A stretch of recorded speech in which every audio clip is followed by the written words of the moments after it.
Bem-vindos ao nosso Falando Nisso de hoje no nosso canal YouTube com a pergunta de Leomar Lopes. Você poderia abordar o tema da automutilação em adolescentes? Um tema novo, né? Esse de fato é um sintoma que era bastante raro assim há 15 anos, há 20 anos, e que se tornou epidêmico em alguns tipos de adolescência, né? Você está se referindo a um conjunto de práticas, né, que tem algumas características clínicas. Por exemplo, sua incidência diferencial sensivelmente maior em mulheres, né? Mulheres que se cortam, né? Mulheres que se escarificam, né? Mulheres que infringem dor a si mesmas. Esse fenômeno é chamado também de cutting, né? De ficar se cortando com uma gilete, com um compasso, né? Há várias, como todo sintoma em psicanálise, ele é multideterminado. Há várias fantasias que concorrem para produzir um sintoma e há vários sintomas que se ligam com uma única fantasia. No caso do cutting, é muito frequente que isso se relacione com uma espécie de prática para redução de angústia, né?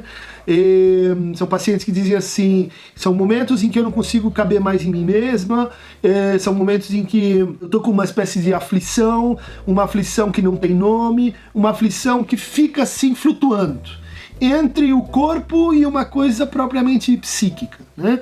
Entre o corpo e ideias que eu tenho. Essa, vamos dizer assim, indeterminação, que é uma das faces da angústia, não é a única, mas é uma das faces, ela se apresenta, então, como uma experiência de intrusão de gozo, né?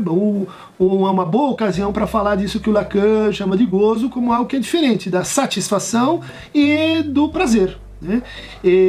Essa montagem de gozo, em que o gozo ele se junta com a angústia, né? Muitas vezes ele é extraído mesmo, né, da própria angústia, ela é interrompida com a conversão do gozo em alguma outra coisa, né? Seja em prazer, né?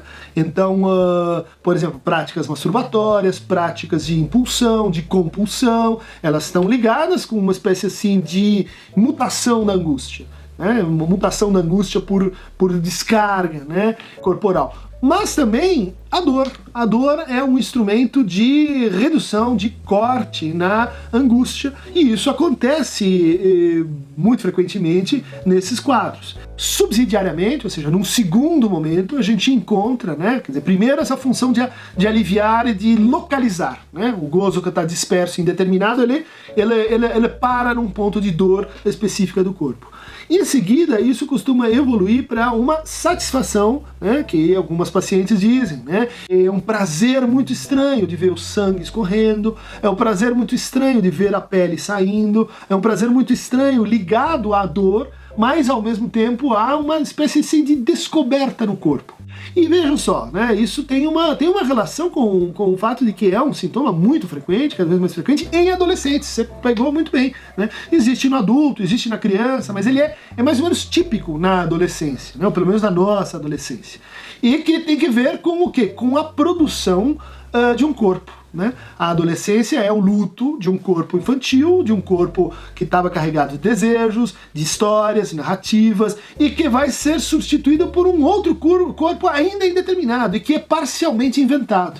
Não só na sua imagem. O corpo, para a psicanálise, contempla e tem que ver com o corpo fantasiado no olhar do outro, mas ele tem que ver também com as experiências corporais, né? Com a primeira sensação de prazer, com o primeiro orgasmo, com primeiro toque, com a reinvenção dessa corporeidade, né? A articulação borromiana entre o real, simbólico e imaginário que o adolescente precisa refazer, ele precisa recompor, né? Então, nesse processo há disjunções, há estados de estranhamento, há estágios de indisposição, de despersonalização, né?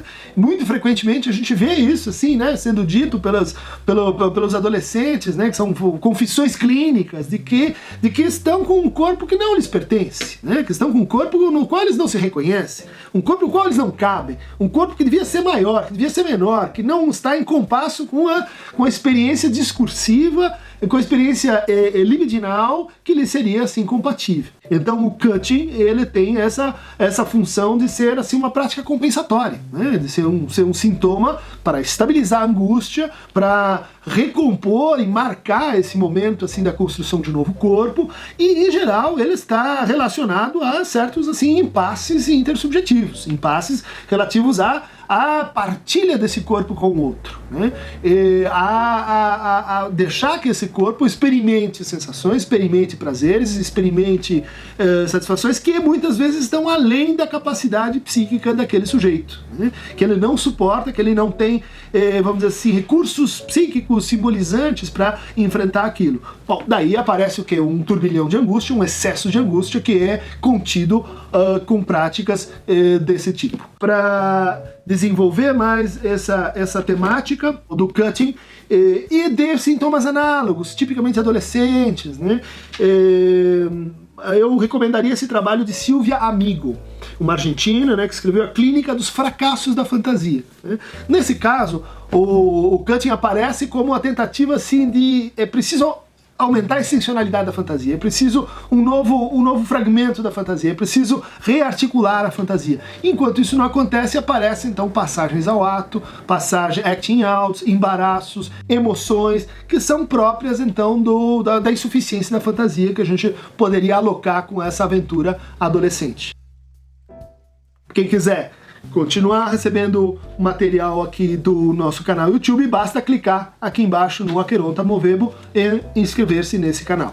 É isso.